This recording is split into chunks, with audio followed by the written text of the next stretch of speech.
introduce both our people. Drew Hendrickson is our moderator, and he knows the game of tennis as a Newburyport guy as well. He runs All Court Entertainment and All Court Enrichment. It's entertaining too.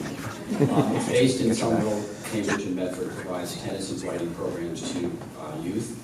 Chris Clary, of course, has written The Master, Long Run and Beautiful Game of Roger Federer. It's published in 22 languages and became New York Times bestseller, an international bestseller.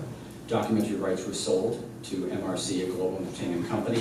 And his second book, The Warrior, Rafael Nadal and His Kingdom of Clay, comes out next month. So welcome, please, Drew and Chris.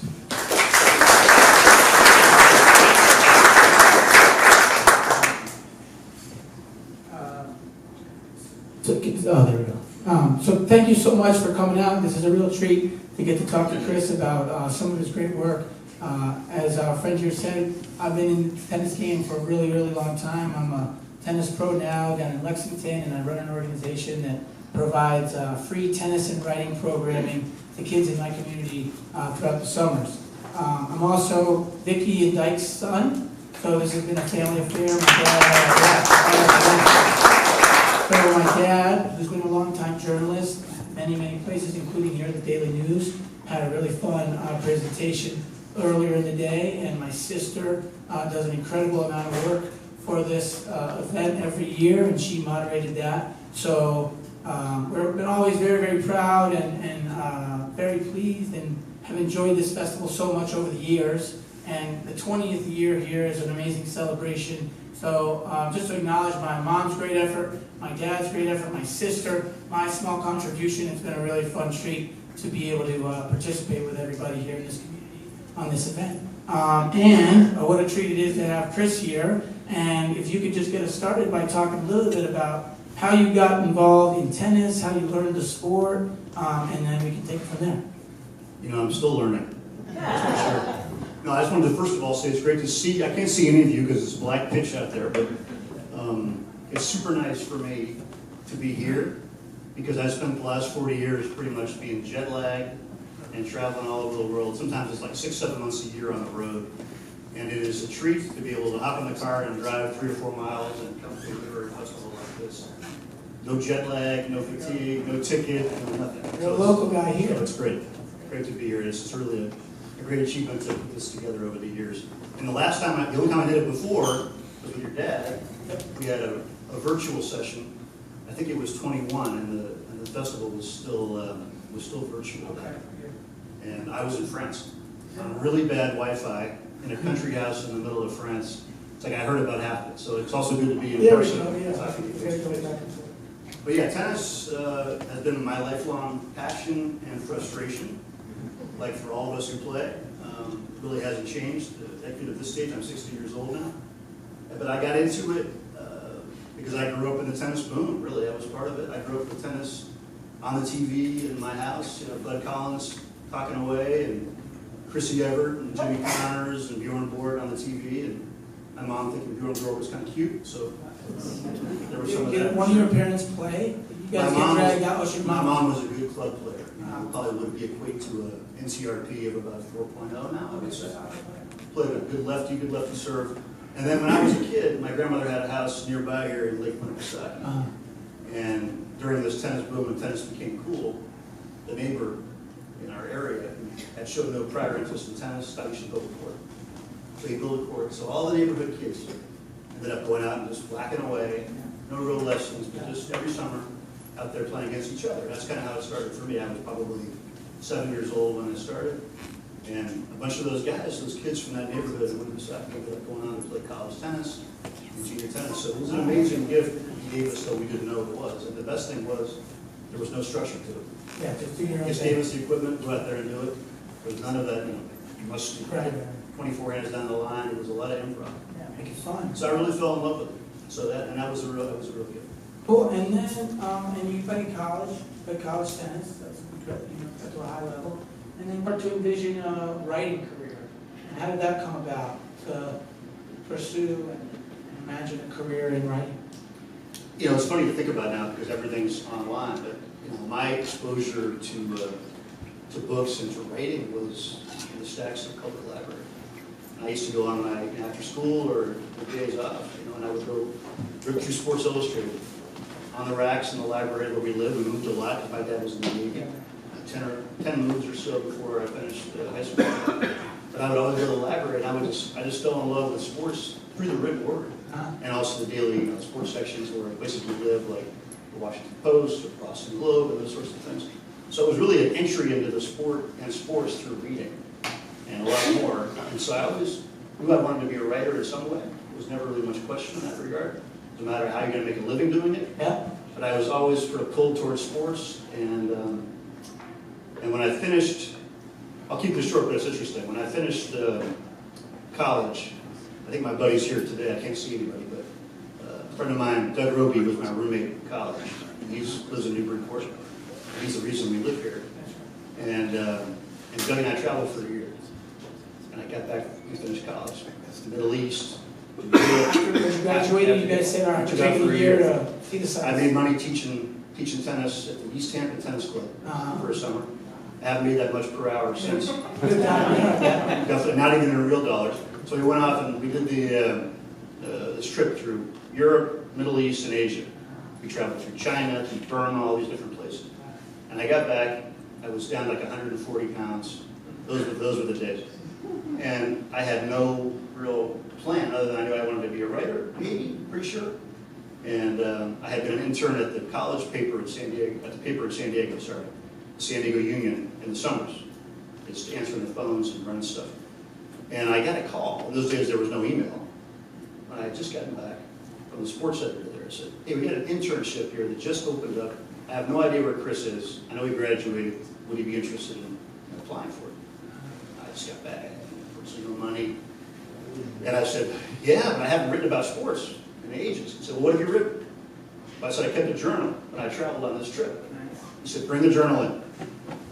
So I brought the journal in, and about 2 days later, he called me back and says, come in, we want to talk. Where were you when you got that call? Were you? I was at home at my parents' house. Where was that though? San California? Diego. Oh, you were there. San Diego. And so basically, that's how it started for me. They gave me the internship. Full-time job became available after a couple months. Took the job, and that's how my career began. You get into writing tennis like right off the bat. Was it a tennis focus, or was it like catch what catch can? I have covered just about any sport you could imagine, from monster trucks, cross country skiing to discus, whatever it is. Yeah. But tennis has always been the thing I felt most qualified and most interested in writing about. And I think I always knew that I loved it too much to write about it all the time because you were going to burn out. I guess sensed that pretty early on. And I remember going to my first tournaments, and you'd see some of the tennis writers who've been doing it for 40 years. And they looked miserable. They've been doing this, for, I guess you can see why. 40 years of that. So I knew I needed to do it in the right dose. Yeah. But one of the very first things that I covered was the under-12 national championships at Morley Field in San Diego. And one of the players who played there was a guy named Vince Spadia. If any of you are tennis players who know, Vince was this little butterball kid. And his dad, as I mentioned in the Master, his dad would sing arias during the break. So you get up on the bleachers and start to sing, go on, like paparazzi style volume. We were just like, wow, okay. The kids didn't know what to make of that. Who would? And then the other thing there was a girl doing cartwheels because her mom was working at the tournament, and that was Alexandra Stevenson. No way. Who ended up becoming a Wimbledon semifinalist and a commentator for ESPN. Yeah. So it was kind of funny. The first tournament that I ever covered as an intern. It had some at star age power. 22, and it had some star power. Wow, that's incredible. And so you were in the San Diego paper for a little while, and then how did it get to because you worked at the New York Times for many years. I did. Yeah. Covering sports in general, or tennis primarily, or what was that experience like? The New York Times called it the toy department, and they probably still do, even though they don't even have a real dedicated sports section anymore. They have the athletic, which they have. Oh yeah. But I worked for them and the International Herald Tribune for about 30 years. Covered sports all over the world for them, and it was an amazing, amazing gig, and I got very lucky.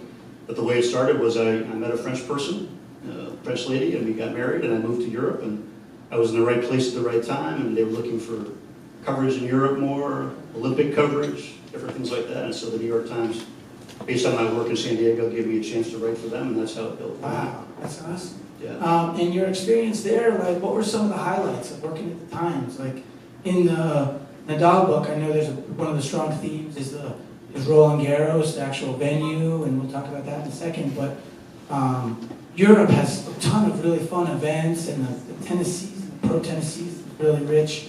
It's going on right now, the clay court season, for example. What were some of the highlights of your career, those years of writing about tennis? You know, a lot of times it's a very happy blur of just sort of going from one event to the next and doing a lot of writing on deadline, obviously. But I guess the things that stick out, I covered, like I said, all different sports. Tennis was always part of that, kind of that through line in my career. But probably the events that stand out for me from my early career were the Lillehammer Olympics, 1994 Winter Olympics. And if I don't know if any of you remember how that played out, there was the Nancy and Tanya thing. Oh, yeah, okay. And I was a very young... Big local story, actually. Yeah, a She little bit showed of a story, yeah. Nancy Kerrigan. Where somebody whacked Yeah. Nancy on the knee and ended up knocking her out of the Nationals. It turned out to be Tanya Harding and her group. But that took over the Olympics. I bet. And I was this young reporter, my first Olympics for the New York Times. And all they cared about was Nancy and Tanya, and I was far too inexperienced to cover that. So they said, go cover the Olympics, the regular Olympics.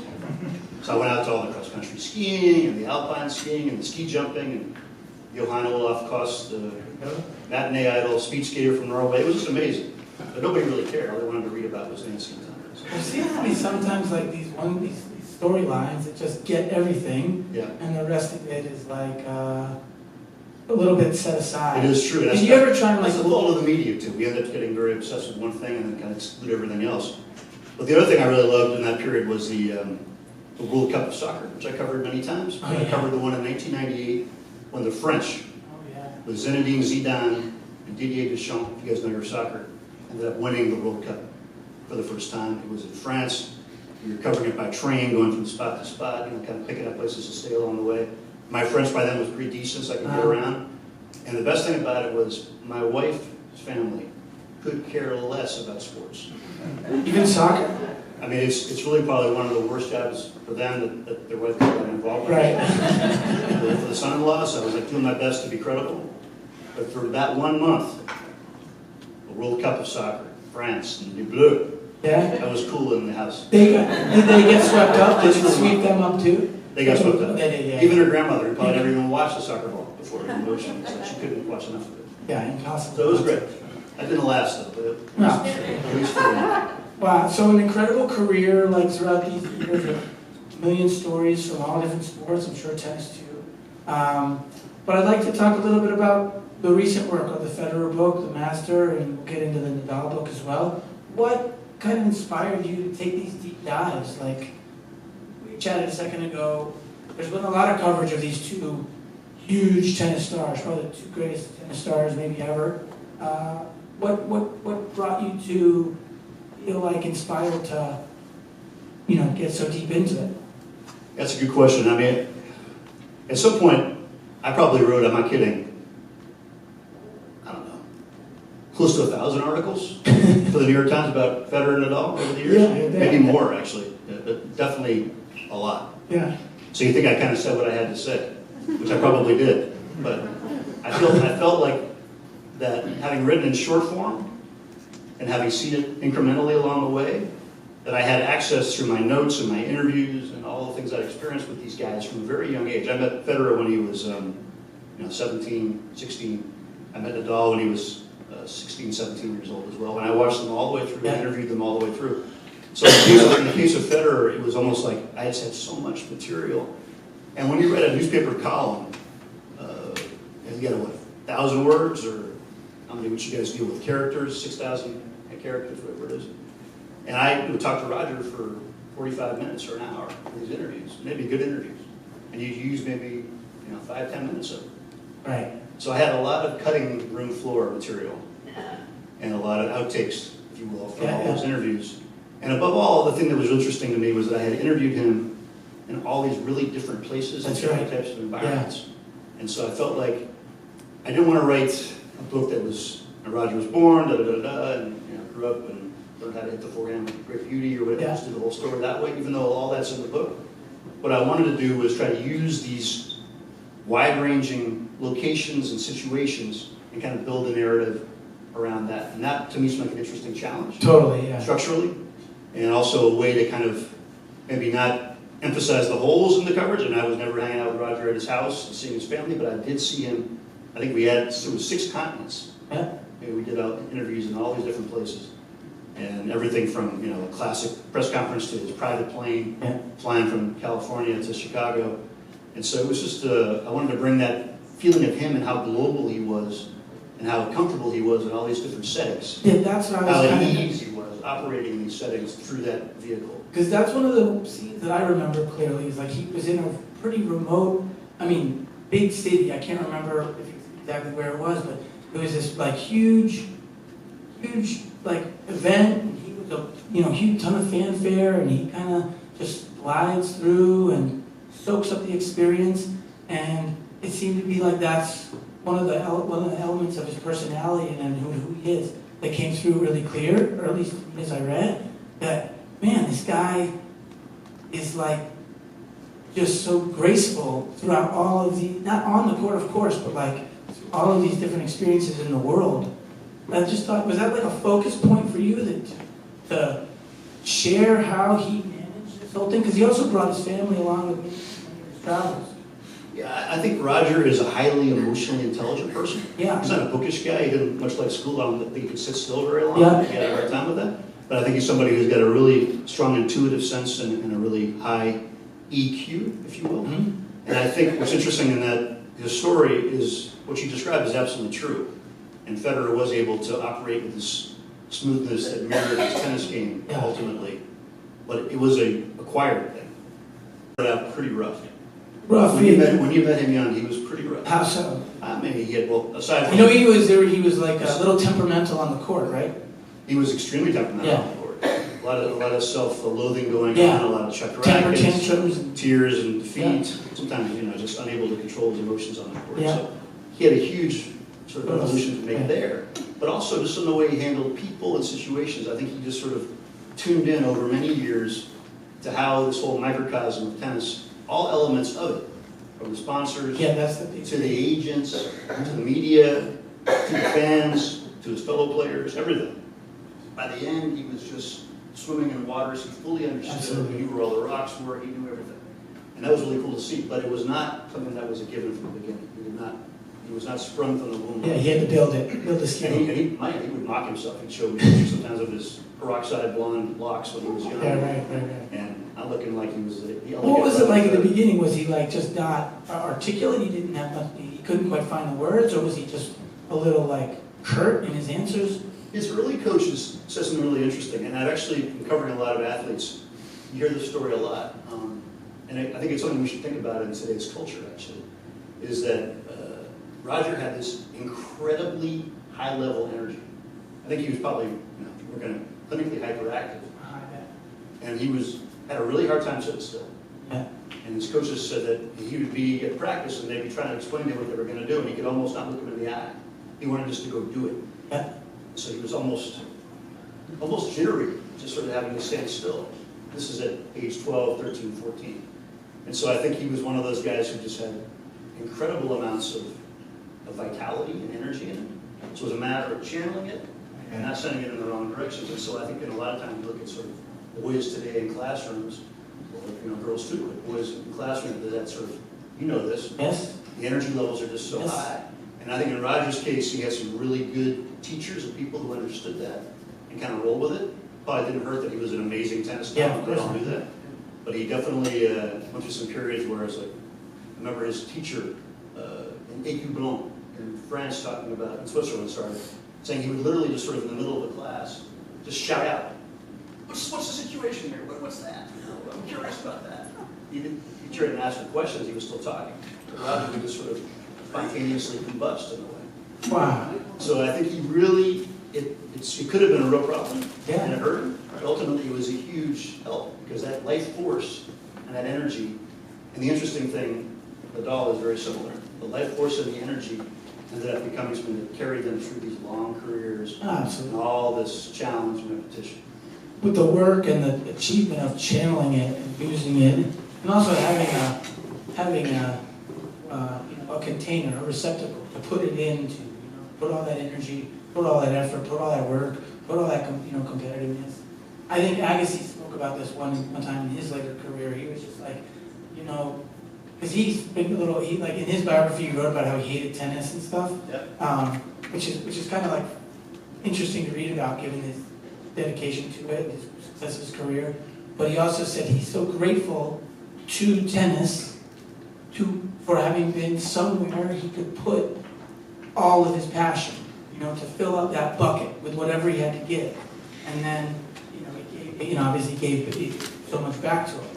And it seems like maybe Federer and maybe Nadal too, like, have used this to channel so much of this energy to create the careers that they've had. Right. Do you see Nadal's evolution or growth in a similar way, or was it way different? It seems in some ways these two characters are a little bit opposite, where one is a grinder, like grind it out on the clay, as Nadal has done, hitting with tons of topspin and just rallying forever, where Federer was more of a aggressive player, also more of a little bit of an artist out there. So they're polar opposites in some ways.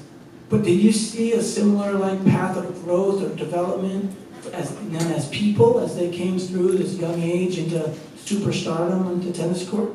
Yeah, remember, Nadal's 5 years younger. He was a true prodigy. I mean, he came through and was winning tournaments on the pro circuit at 16 and 17. Roger didn't do that. Took a little longer. Roger took a little bit longer. He had probably a game that had more moving parts. And he also had the issues with his mentality that we talked about. Yeah. But I think the more you get to know them, and obviously they couldn't speak to each other really in any depth for the longest time because Rafa's English wasn't too great. It took him a little while to learn And I that know too. Roger's Spanish isn't too great. Now, Roger's language skills are He's pretty good, I mean, Spanish, no, but I know that from being around them, they share a lot. They have a lot of similarities, actually, once you get to know them. And I think part of it is that life force we talked about, and part of it too is, I think, their backgrounds, and the fact that tennis was not imposed in a way on either one of them. I mean, Rafa had his uncle Tony, who was the person that made him a tennis player. He's from a family of soccer players and other athletes from other sports. And Tony was the uncle who played tennis at a pretty high level, one of the higher ranked players in Spain, never made it on the pro tour. But he was the one who made Rafa a player. No Tony, no Rafa, he wouldn't be a tennis player, he would be a Real Madrid striker, probably getting his Jubilee at Santiago Bernabeu right now. But that was the reason why it happened. But I think it was always a choice. To play tennis. Agassi, as you mentioned, it was not really a choice. Sharapova was not really a choice. Serena and Venus was not really a choice. But for Roger and Rafa both, it was a choice. It was always another option. Roger's parents never let him feel like it was a given, it had to be happening. And Rafa also, he always had soccer as the other option, and nobody made him feel like it was something he had to do. So I think they both had to create their own way of finding codes and meanings in that and advancing their careers.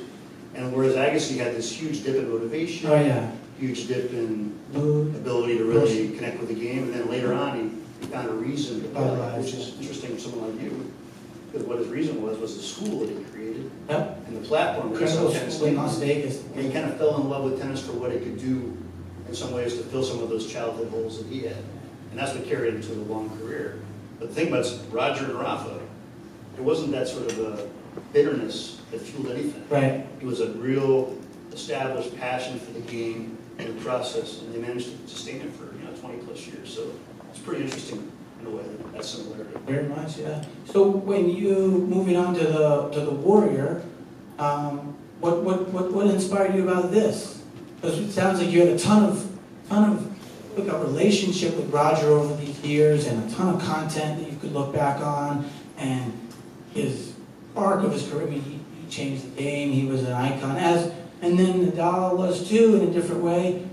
But it was quite an endeavor because also Nadal had written a biography of himself. So what did you have to say about him that hadn't been said already, and how did you go about presenting it in a way that you thought would be, I don't know, something cool for people to read?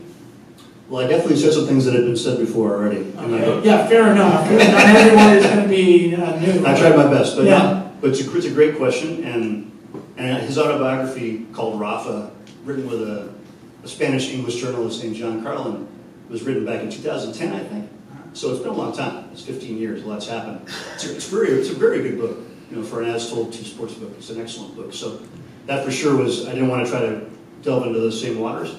The reason I wrote it was sort of, it sounds like it's an obvious thing. You write about Roger, you're going to write about Rafa and do the prison, but I really don't think I would have done it, except for the fact that the guy won 14 French Opens, which is insane.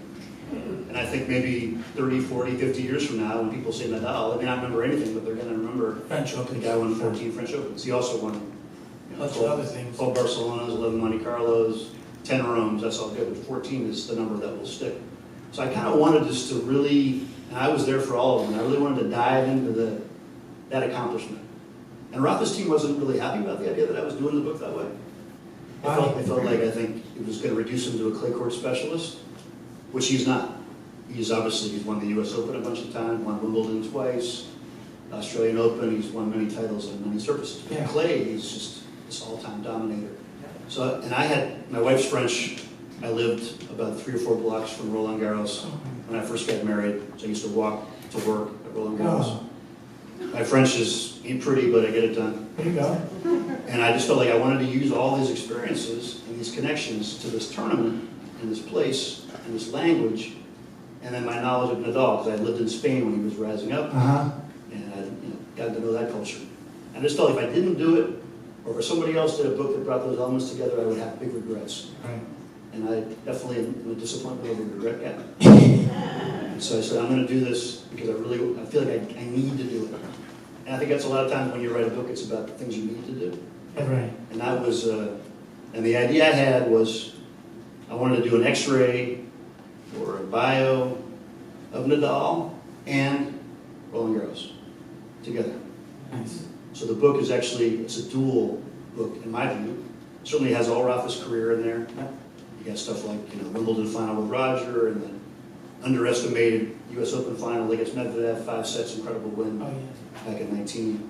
Some of the other matches on other surfaces, but it dives into what he achieved at Roland Garros and his whole life path, but also gets into the granular quality of But the the event guys who itself, made the right? clay, the guys who make the The clay, what they play at Roland manufacturers Garros, of the... how the tournament came to be, all these stories about, the things I had not really heard in depth before about how the tournament came to be where it was, and players like the It's a little bit of Musketeers. a Roland Garros history. It's a Roland Garros profile history Profile and a Nadal, and the book sort of alternates between those two views. And the challenge narratively was trying to figure out a way to not make it seem like 2 books that were sort of stuck together and kind of weave it. So that, as a writer, I'm glad it was book 2 for me instead of book 1. Yeah. So it was a challenge. I'm But not what sure I you- succeeded, but I tried. So that's an interesting question. Like, do you feel like you learned a lot from book 1 to book 2 in terms of pulling something like this off? Yeah, Like, I mean, like, I wish writing books were easier. what were some of the challenges? I think for, Either with the I think Federer or the Nadal. for a daily sports journalist like me, I mean, I Yeah. wrote 7,000 to 8,000 articles in my career, and I was always on deadline, and it was always that sense of, it's done, Yeah. the day's over, I've filed, and then when social media came along, it's like, okay, I've been ripped on social media by everybody now, so like get some that's good. feedback, yeah. Exactly, got the feedback, they corrected me, my mistake in paragraph 5. But that's closure, right? But a book is a very different timeline. And so I think when you have your metabolism in that mode, I'd be curious what other print journalists Right. would say about it, but when you're in that daily mode, to switch to the long game is a very, very big change. You ever get sick of it? You ever like, okay, I had trouble I'm sick concentrating. of this guy, It's hard Roger to Federer. concentrate sometimes. Yeah, Yeah? yeah. And so what'd you get? Actually, you know what, I never did. That's the thing that's Okay. kind of crazy. Yeah, I'm okay, not sure cool. it's very healthy, but that's the situation. You were always hungry for it. You always... Well, I listened to our speaker last night. He was great. I don't know, Yeah. was anybody here last night? Anybody okay? That was great to listen to that. And she said after she read about Georgia O'Keeffe, Yeah. they invited her to go see some Georgia O'Keeffe exhibitions and talk. She's like, nope, I'm good good. enough Georgia O'Keeffe. Yeah. No thank you. And that's the logical way to think. And you live with these people in your head in weird ways. I mean, you wake up thinking about, how am I going to talk about this in Rafa's life, or how am I going to describe this match? And you literally go to sleep thinking about it, and you wake up thinking about it. So you do want to let go of that sort of obsession. Yeah. But I can honestly say, I watched, probably for the Federer book, 20 matches, 25 matches in their entirety, just to kind of get a feel. The whole match? Yeah, I go back and watch the whole thing. Like on YouTube or whatever? Just to get a feel for what really happened after the fact. I did the same for the Nadal book, and I never got tired of watching those guys play tennis. Really? No. What was the thing, Never what would did. be like, if you could say one thing about Federer's game, if you're watching his matches on your internet after the fact, what was the thing that, in his case, was the difference, or like, what was like something that jumps off the page? Because did you hear his speech at Dartmouth? He gave that graduation speech at Dartmouth, and he said he'd only win, like 55% of the points, or 60%. I think even less. 52% of, so, and then, so the difference is so thin between those who win it all, like become the greatest of all time, and those who are close, but no, not quite. What, if you could say, what was like a thing about Federer that you learned in that analysis and that observation that like, okay, this is why, this is like, this kind of explains it. He just had this thing. There are a couple of things I would say. One is, I think if you like tennis, you owe it to yourself to watch it in person and live as much as you can. Yeah. Even though TV does a better job now, I think, that it used to do, it does not capture the speed and the percussive nature of tennis today, the way it's played. Or the body How language. explosive it is, and how much these guys are just, how much ground they're covering in such a short amount of time. Yeah. And in the case of somebody like Nadal, you have to see the forehand up close to really understand what's happening. You can watch it on TV and go, oh yeah, guys, Pretty good shots shot. are pretty high. Yeah. But then you see it's just this wrenching, powerful shot, and then you can see the guy's racket vibrating as he tries to counter it. You know, it's just, it's a physics sort of thing.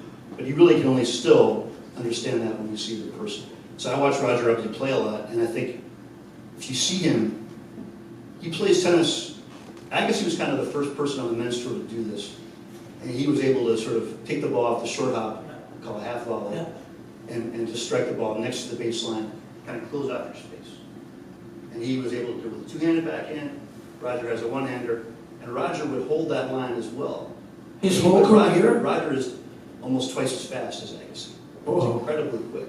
Agassi's not that quick. Wow. Not bad. Much quicker than a lot of So us. he's twice as quick as that. He's Just very, quicker. He's very quick. Whoa. And Agassi so- was and fast. he's liquid fast. Yeah, right. So just a sense of watching him on the baseline, just taking these full cuts with like a twisting, torquing backswing, and just ripping through the ball off the short hop. He made it look incredibly easy, but it Yeah. was anything but easy. Did he do that his whole career? Or was that was his, that was I mean, once his, in a while, but he hardly ever retreated. he's up on there all He the was up time? there. Yeah. And, you know, basically, you talk to the coaches and the other players, and you go, that's the thing that amazes us the most about Roger. His ability to His stay on the rip the baseline. ball from the baseline, off the ground, off both wings. And you think about it, Rafa got in trouble on clay. Why? For two reasons. Because the backhand got up really high. Yeah, Even though Roger was holding his line, Rafa's topspin was still able to get to a place where he had to repeatedly Yeah. hit a very, very Hit hard it. shot above his shoulder. And because Roger's underestimated shot. For those of you who don't play tennis, I apologize, this is in the weeds, but the backhand slice, huh? cross court, or even the drop shot that he learned later on, is a shot that won as many matches as his great forehand. Yeah. It didn't bother Rafa. Oh, He couldn't even really do it against Rafa by the end. The only way he ended up beating Rafa was by ripping through the backhand all the time. But that backhand slice, which would just bedevil everybody, Andy Roddick still has nightmares. yeah. People talk about it. So now there's like all And that this. just didn't bother Rafa because Rafa created such incredible racket head speed of his left hand with his forehand off that low ball, and he could just whip the ball down into the court. So it would drive Roger crazy as much as the high backhand would drive him crazy. Wow. So nowadays, there's like a lot, I don't know if you've ever looked into this, but like there's a handful of podcasts and like YouTube influencers who talk about like this stuff, like what was the difference of Federer's slice backhand as opposed to everybody else? And in these conversations, some current players, Query, Sam Query? Talking about Nothing Major. What's that? Nothing Major, the podcast Nothing Major. Oh, I don't know what it's called. I just seen some clips. Is it Nothing Major? Okay. Which is a great name. by the Yeah, way. yeah, exactly. None of them want to- Oh, so you know the whole show. So I think, if I'm remembering right, they said that when you play Federer, he makes you feel like you shouldn't even be out there with him. And Nadal, was very predictable, just impossible to beat. Mm. And I don't know, I just kind of, as a person who's seen it so close, like, Somebody said once, I think it might have been Courier who said this, said, you know, it looks to me like playing Rogers like playing, competing against a great fencer. yeah, You kind of Yeah. Look down and go, whoa, what just happened? It just got sliced up. And Rafa's kind of like slowly being crushed by a steamroller. That's about right. That's about right. I think that's about right. Yeah, wow. But Rafa, let's be fair to Rafa. Rafa is one hell of a tennis player, not just a grinder or Oh, a no, guy he's who got just- talent all over. He's got a shots. fantastic touch. He's one of the best volleyers in recent tennis Underrated history. probably because of his other skills. Even still, hard to say, but he can do many, many things. So he should never be defined as just a slugger. Or Well, that's what his camps have been worried about with your book. Defined only, but did you get access to those guys? Did they talk to you? Or were they like, neither hey, one of man? neither one of my books was written with these guys. As a New York Times writer, you're not allowed to do that. Oh, okay. These books were not written with them. They're independent books, but they're based on all the interviews and the. But you could use the conversations you had had? Yeah. Okay, so that was yours. And I also. But you didn't get to sit down, hey guys, I'm writing a book, let's have a, All the interviews with Rafa and Roger are from the years with the From the years Times of and the their Times. children. But the interviews with their entourage and their teams, in Roger's case, I went back to a lot of people and talked to them, and the same thing with Rafa. And there's sometimes obstacles. Things have really changed now with the top athletes. They're much more in control of their own stories. stories. You know, obviously the Netflix documentaries and Yeah. documentaries that are out there. Yeah. So many things are happening in that space now. So they're very protective of all their content. How they get branded. So that's a huge change in the game from when I started 35 years ago, 40 years ago. Was now the athletes are the content creators. Yeah, kind of cool in some ways. It is, but if you like journalism, and Yeah. you like, what's the goal? The goal is to tell the story and make it as close to the real thing and reality as you can, As opposed to be as like opposed to filtered them through this filtering bias it and having lens. final cut and all. So it's a tricky thing. It does create some wonderful images and access, Mhm. but is it the truth? Closer to the truth than Yeah, it's we're a spending little more a finished. month or 2 months or a whole career trying to follow these guys? I don't think so, but maybe it's more entertaining. And there are things you're never going to see. Like I just watched the Carlos Alcaraz documentary on Netflix yesterday. It just came out. A little early for a documentary, but he's won 4 majors, and that's great. Why not? But make And another there's a one in a scene. couple of years. I always would love to have been in one of these things where after he won the French Open, there's a scene in a bar or a club in Paris where he's singing with his friends, just completely going crazy. And that's just, That's access that you might not just get. captures the moment in this 21-year-old guy Just having in a way that we never would see that. That would be very rare to see that. So I think it'd be a good time, maybe, I don't know if, I can't quite see, but this has been an awesome conversation. I know I've got a bunch of people here. So I'd love to get some questions.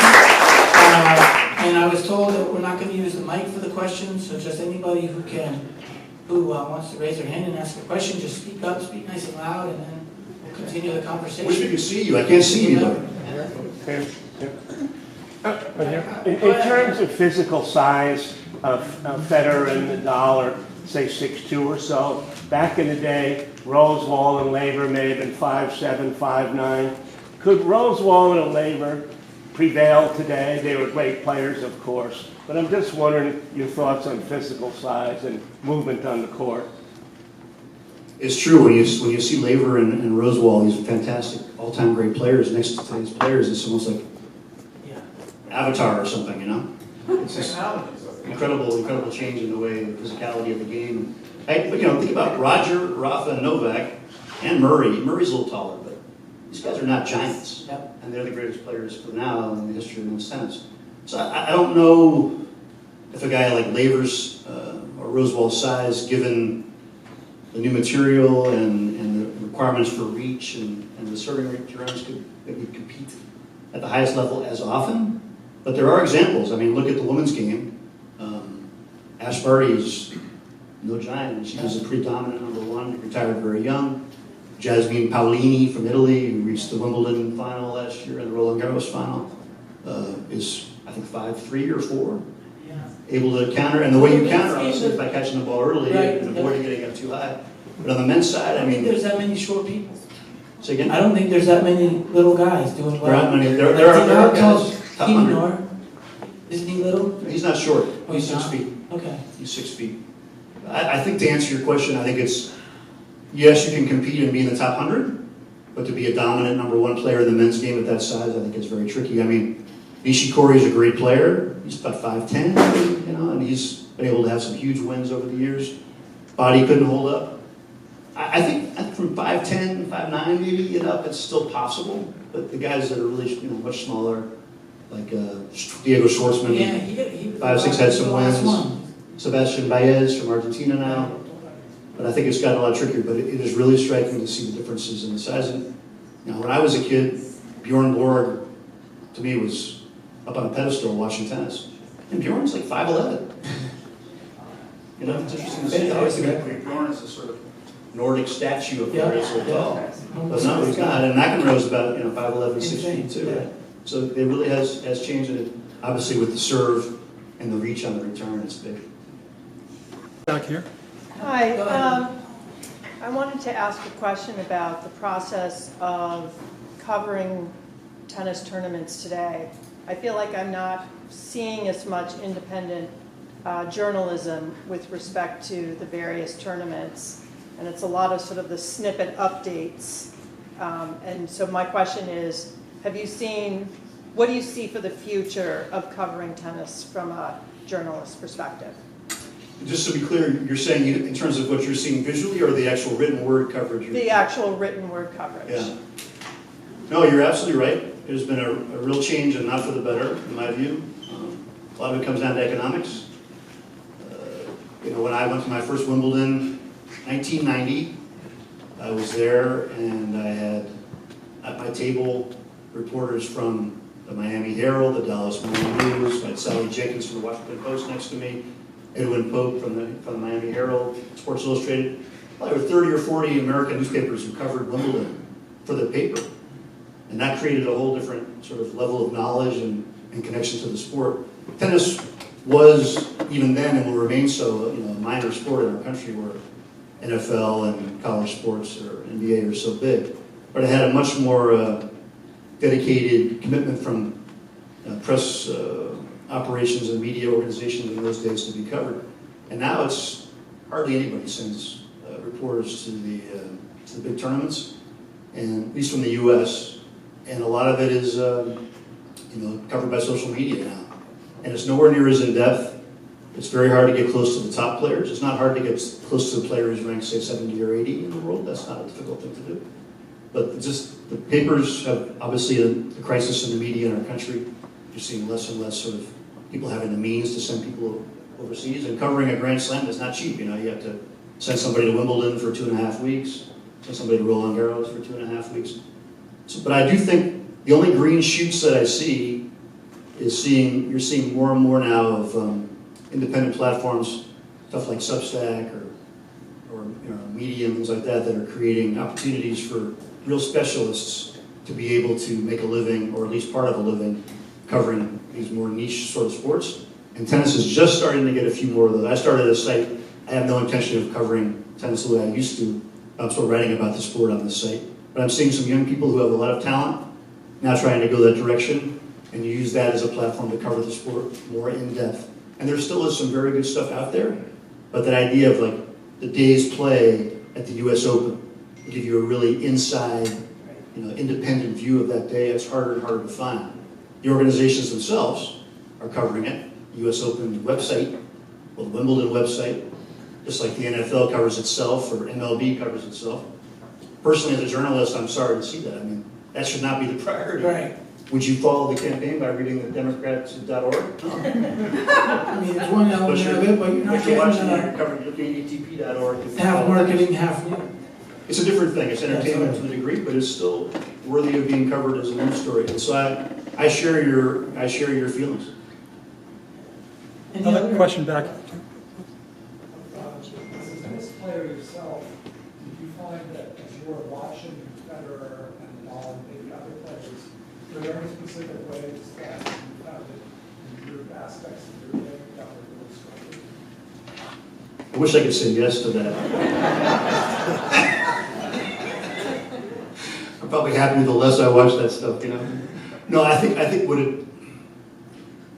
it does help, is the point construction, the geometry of it, for sure. When you watch, and we've talked about this with my friends, it's an interesting thing, the idea of mirror neurons. And if you see something your body's able to physically replicate it. I don't know if you agree with that or I've not. heard of that expression, but I'm familiar with it. And we're all convinced, and maybe it's a self-fulfilling prophecy, that the more tennis we watch, we play better. I'm not sure I can tell you exactly why, but I think seeing people do something at a high level and seeing them fill the gaps, understand how to create the points, and the geometry of it. Somehow, if you watch a lot of it, like I find some of my best tennis that I play at my very mediocre levels when I come back from covering a slam in person. Because I've seen these guys do these things successfully. So I think there is a translation, and I think also the pace and the way that they control their mental games is also very helpful.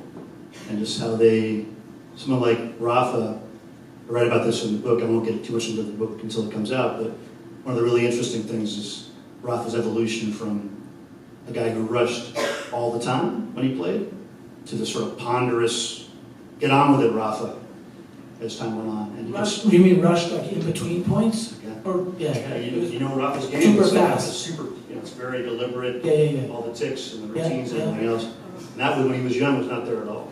And that changed over time, partly to give himself time to construct and create. So I think there's a lot you can take from how the rhythm and the way they space things out when they play the game.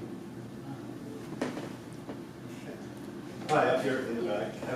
Given you had such a great opportunity over a long period of time to interview both and their careers for so long, did they ever touch upon some of the things that they felt like they had to do to keep up over time and compete with younger, taller, stronger players? That's a great question. I would say they both talked a lot about longevity and how they managed to stay so motivated and focused. Roger's trick was decompression. He felt like he only had a certain amount of time he could be on. And I remember he used, if you read the book, you probably remember this image that he gave. We were having lunch in Switzerland. And he said, it's kind of like this. He said, if your fist is clenched like that, you can clench it for a while, but at some point you got to release it.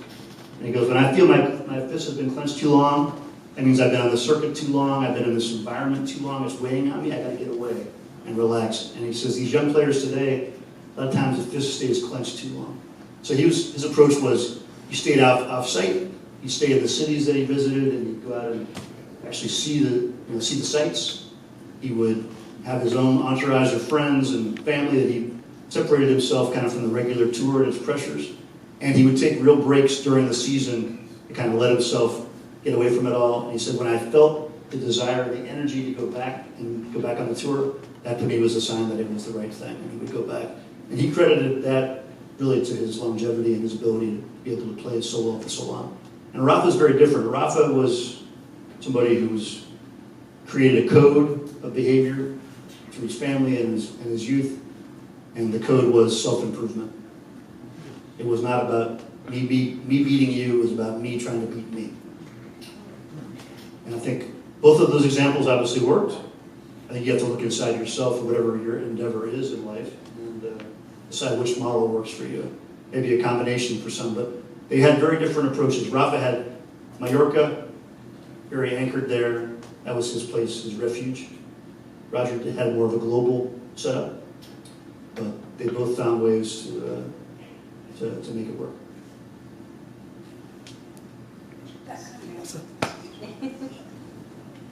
Hello? She had the same question. No, I had a similar question. I was Well, ask another one. asked about the patterns that you saw throughout their decades of training and also well-roundedness, and how they both handled that and how they developed it to improve their game and increase their longevity, and also how does that match up against players today? Did they do a lot of cross-training, weightlifting, sports of different, a different variety of sports? Was it just tennis, tennis, tennis? You did sort of answer that question in the last one. Well, I think one of the keys, anybody read Range? Book came out a few years ago about just the importance of being kind of a polymath athletically. Good book called Range, and he talks about that. And actually Roger is the opening anecdote in the book. But both Roger and Rafa, as you probably know, played other sports. until they were 12, 13, pretty seriously. They both, Roger and Rafa, were both really, really good soccer players. And they both played it as part of one of their main sports till that age. Roger played a bunch of stuff. Played squash, played basketball, and then they really dialed in around age 14, full-time tennis. And that was a big benefit to both of them.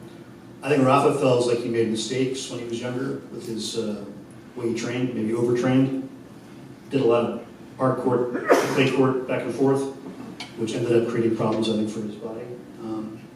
But Roger, I think, Roger was always somebody who understood pretty early that. And he also met a guy, if you read The Master, you'll remember this, Pierre Paganini, who was his fitness trainer and kind of his mentor from a very early age. And Pierre, it's kind of hard to believe, but it's true. He was one of the first guys in tennis to really emphasize almost exclusively exercises and training that was completely applicable and reflective of tennis. Before, guys would go for like a 5-mile run in the woods. That's what Curry Or lift a lot of weights like Andre did. Yeah. But everything that Pierre did, plyometrics, jumping, all designed to be anaerobic with 10 seconds. It's tennis, think about it. What is tennis? It's a series of explosive moments. You're playing for 10, 15 seconds, and you have a 30-second break. All the 10, 15 seconds. So all of Federer's practices and training was built, from my understanding, from a pretty early age around this idea of 10, 15 seconds, 25, 30-second break, and a lot of that. And they would do all their fitness work on the court. So it was a very intelligent design, and I think also a big factor in how he was able to last. And that's what all the training is these days. You see how these girls and training. It's like that's all there is. Flexibility, dynamic balance. Yep. Watch like Djokovic training. He's all this flexibility. Ski. No, it's cool. Like maybe he was broke some ground. I think he did. I think Pierre did, and Pierre called it explosive endurance. Yeah. Okay. That was his term, and it's a good term. I think it makes a lot of sense. And it's also counterintuitive that it didn't happen more before. Seems like it would. Yeah. But he really changed the game. But now you go out there now, and everybody's doing the things that they did. A lot of box jumps, Band. all the bands, the elastic bands. Go ahead. I'm just wondering, do you find among the top players that they still enjoy the game after they didn't grow up? Like, one of the things that's nice about Alvarez is he really looks like he's having fun out there. And then you contrast that with somebody like Rich Montauk, who looks like she's just suffering all the time. Did you find that the people who have longevity in their careers really find that really still a passion for the game? I think we talked about it a little bit with Andre. The situation with him, I think, applies to that. I don't think Andre felt that way throughout his whole career, but he kind of finished on a high, and he had moments. I think a lot of it goes back to your childhood and how you're introduced to it. But I do feel like, from watching the Alcaraz documentary, which I thought was pretty good. It's 3 episodes, half an hour, and they obviously sugarcoat some things, but what they don't varnish is his own sort of crisis about motivation, even at age 21. So he needs to be having fun out there and feeling like it's enjoyable and it's a game, and he's starting to feel with his success all these people kind of gnawing away at him, and the pressure, and the thing that he enjoys is the spectacular shot, the creativity, and things that we all enjoy watching, much like with Roger. But he was feeling pretty heavy on himself for that, for a lot of last season. So even at this very young age, when he's sort of just getting started, it's tricky to manage that. There's just so much coming at you within the ecosystem of tennis that kind of gnaws away at that, a lot of repetition. And you can see it when you go follow the circuit like I did more regularly for many years. I mean, those guys will go into a situation, every match that Federer and Nadal played for 20 years, they gave a press conference after their match. Imagine if you, after your workday, had to go explain what you did every day. My typing speed was a little better today than it was last time. I paid attention. I'm glad to be out of there. Yeah, I asked a bad question in the interview today. That's one thing I was kind of curious about. Is just like what you learn about the grind of the tour, because like it's all year round. I guess except December. It starts like from the very beginning of the year, and just unlike the other major sports, baseball, basketball, there's not that much of an off season, and now for the elite guys, maybe they can pick and choose their events because they got their points like under control and they're strategic about it. But for the guys who are like struggling to get up there, so that, like, they gotta grind or how do they do it? Maybe that's not actually right. What did you observe or learn from that, you know, the rigor of the tour over the year? And this applies to your question. I didn't give you really a full answer, but this is the thing. I mean, you have such different, you know, socioeconomic groups, if you will, at Right, tennis, right? the stratified. Yeah, these guys who are at the top of the game, who just are all things to all people and all doors open. And they got a huge staff of support. And that's a big change as well. Yeah. Tennis has become a team sport. I mean, until the 90s, people didn't really have, at much of the level beyond the very, very top guys, teams, if you will, and now everybody has a team. So in a way that protects them, but also creates a huge pressure. Where if you're 21 years old like Alcaraz, you have a team of 10 people around you that you're basically responsible for. And he wants to go, you know, party with his buddies and dive into the Mediterranean, and he's got to, you know, pay his physio and pay his fitness trainer and his mom and dad. There's a lot of psychologists as well. But tennis is a global sport. You know, it's a minor sport in the U.S., but it's pretty big in a lot of other countries compared to us. In France, it's probably the number 2 or number 3 sport still, for example. UK, it's the only show in town at Wimbledon time, not that big the rest of the year. Other countries, it's a much bigger factor. But still, honestly, if you want to make a living just playing, I'm not talking about coaching or being a teaching pro, there are millions and millions of tennis players all over the world. And in the pro game, you know, probably 300 players make a good living. A real living wage when you consider how much it costs to travel around the world. That's more than before. The prize money has risen. It used to be about 100 people. Now it's 300. But that's a pretty small percentage considering what it takes to get to that level. Investment on the front end to get that I see a good. lot of parents with multi-sport athletes making that conclusion. Is it worth it? It probably isn't worth it because the odds are so stacked against you. But there is a movement in the game now to try to direct more and more of resources to sort of the middle class of tennis players on the pro circuit. They may get to 1,000, 1,500 someday, but it's still going to be a small number compared to the global number.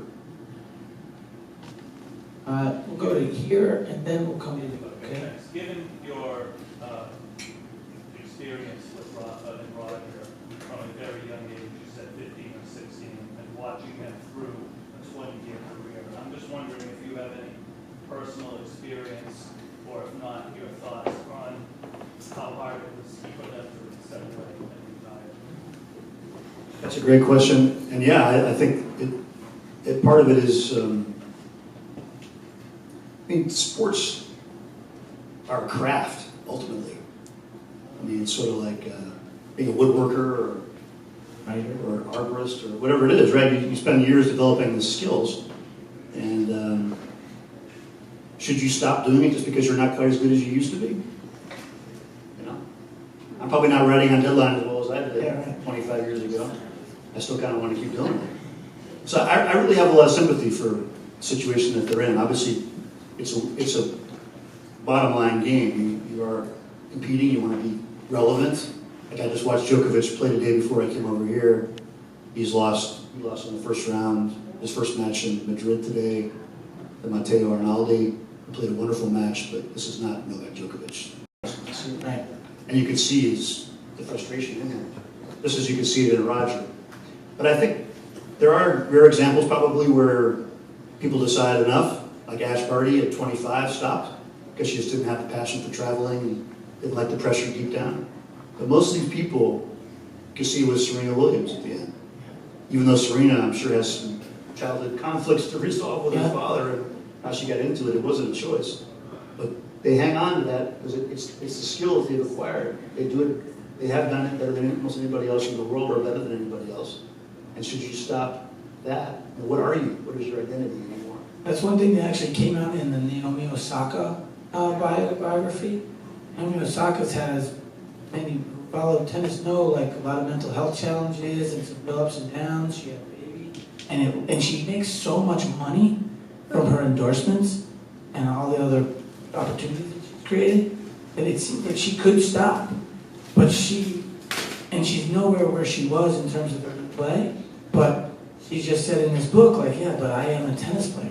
This is what I do. Like, I can't not do it so long as I can.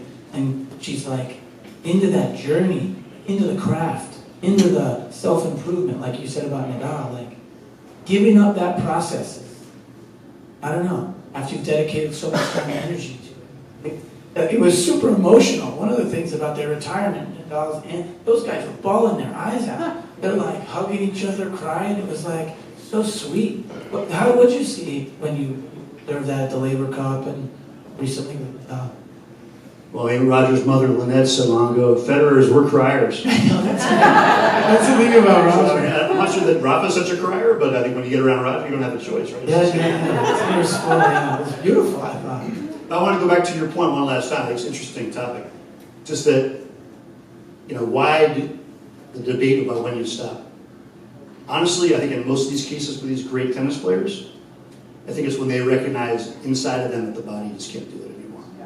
And I think, honestly, if Roger could still move, even though he may not be winning as many tournaments, I bet he'd still be playing.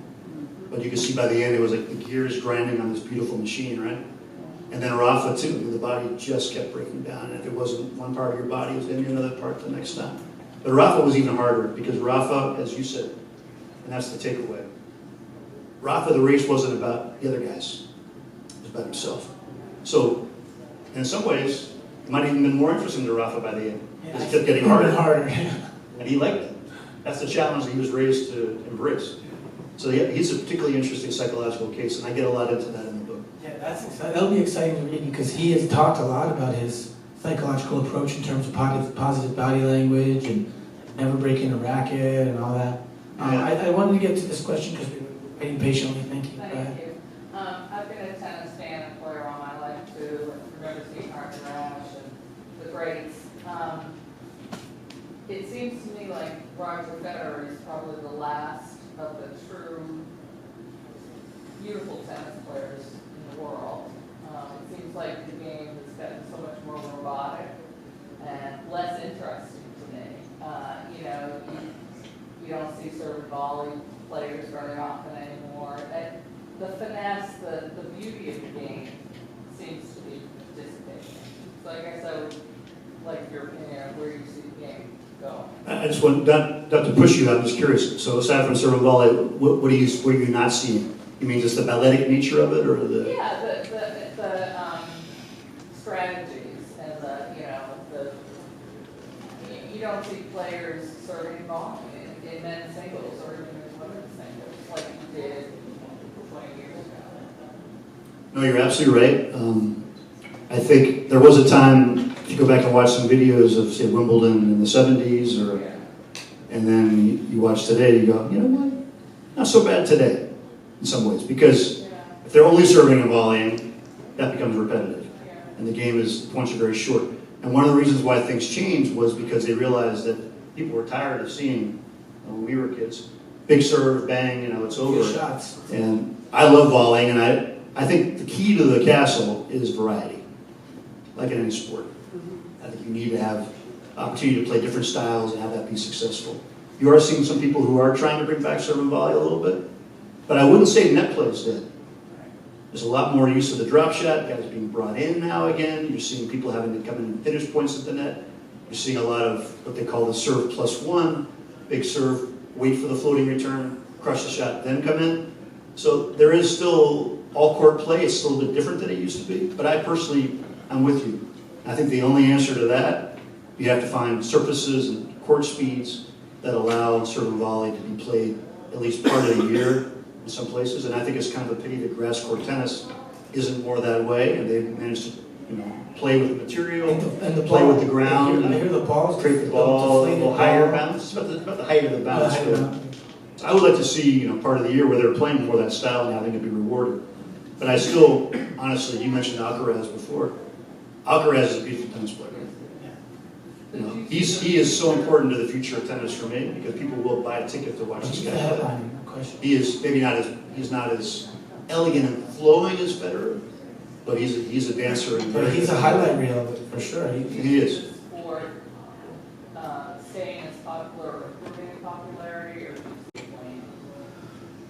That's a good question. That you see It's stuff like the like $1 million question that tennis has been asking for. tennis is also based on where feels your like. players are from, right? It's a very personality, star-driven sport. So I mean, I just spent a little time, I don't know if any of you follow the circuit outside the majors very closely, but Alexandra Ayala from the Philippines. Just had a great run in Miami. She trains at the Dallas Academy. She's 19 years old. But the Philippines in the modern era has never had a player like that. 120 million people. They fully embrace all their stars and whatever they do, with their diaspora also being very big. So that creates huge interest. Qinwen Zhang winning the Olympic gold medal in tennis last year, brought it back into China. So if you look at it from a U.S. perspective, is it ever going to be a huge sport again? I don't see it. But globally, based on where the stars come from and how the sport manages it, I think definitely you can still see growth. And I think it will in some parts of the world. Have you received either directly or indirectly any feedback on your book about Federer, either from Federer himself or anybody in his camp? You know, it's tough. Roger never told me. I know he read it, but he never told me what he thought about it. And I haven't seen him much since he retired. And I'm not covering the circuit day to day like I used to. But ultimately, it's probably not an easy thing. If you see somebody that you know professionally, give a lot of interviews to, write your life. I'm sure I recognize that's not necessarily a comfortable place to be. And I wrote it because I felt like I could really bring something original to it. And hopefully, if people want to read about him 5, 10, 15 years down the track, it'll tell you how he was and what he did. But I think from their perspective, if they're not involved, they don't have any control, they're not really comfortable with that, and they're not used to that either. And I can respect that feeling. How did you manage the career that you had from West Newbury? C&J.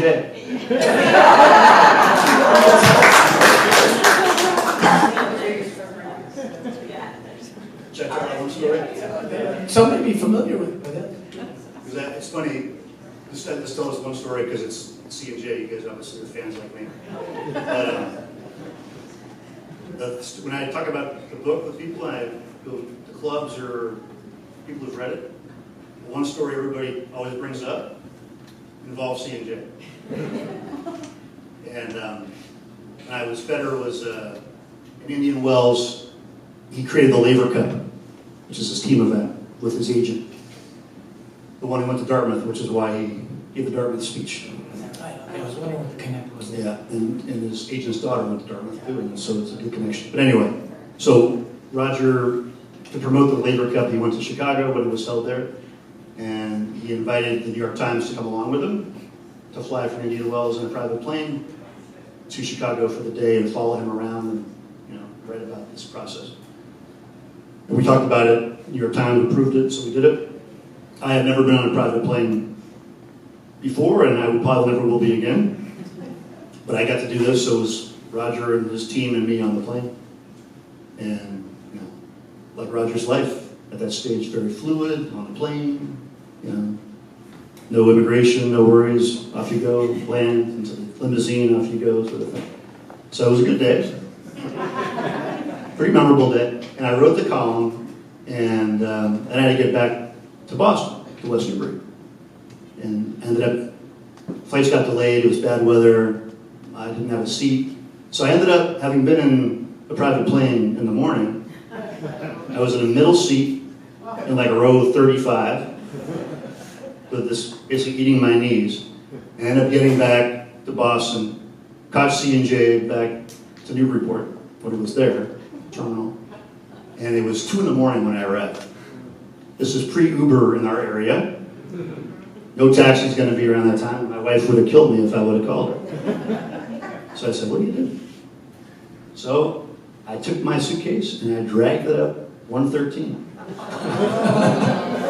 Walked home. For 3.5 miles. Whoa. Back to my house on the side of the road, and I was laughing the whole time. This is poetic justice. Came all the way back home.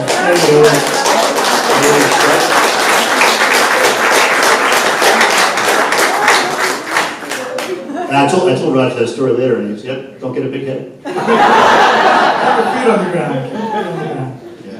Cool, that's amazing. Thank you. Any other comments or questions? Well, this has been so much fun. Thank you so much for coming.